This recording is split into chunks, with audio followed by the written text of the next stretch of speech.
Pinurprise namin ng bagong laptop ang editor namin. Yung PC na kasi 2 years na, nagloloko-loko na. After ng mga ganap namin sa Edamama, dumiretso nga kami dito sa SMOA. Sa una namin nakita, itong 129,000. Tingnan nyo naman yung mata ni Daddy Diaries, nagulat din.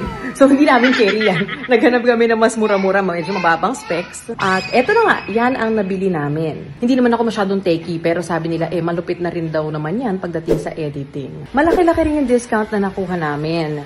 Nakakuha kami ng discount kasi po cash yung payment namin. Nagpadagdag din kami ng RAM ba yun? Basta naging 24GB yung RAM para medyo mas mabilis daw, ganyan. Huminira kami ng external hard drive para hindi mapupuno yung bagong laptop niya. Headset na rin para syempre marinig niya yung mga boses pag nag-e-edit. At meron din daw yung freebie na keyboard at mousepad. Oh, thank you so much, Acer.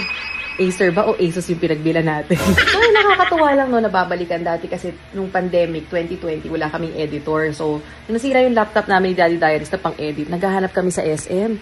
Sabi namin, mahal. Ang pinakamura nakita namin ay 25K. So, hindi talaga namin kaya. Kaya naghanap kami dun sa may Lemon Square Mall. Malapit yun sa may Muñoz. Nakita namin, uy, may 15K, may 17K. Sabi namin, mahal pa rin para sa amin. Kaya ginawa namin, bumili kami ng second hand na lang sa FB Marketplace. Nakakatuwa lang balikan yung mga humble beginnings namin. At ayun nga ngayon nakakabili na kami ng ganitong laptop para sa editor namin. God always provides. Magtiwala lang tayo sa Kanya at samahan natin ng sipag at tiyaga. At syempre, kapag nakaangat-angat na sa buhay, huwag kalimutan na tumulong sa kapwa kung kaya naman. Dahil binibless tayo ng Panginoon ng mga blessings para maibahagi rin natin ito sa ating mga kapwa.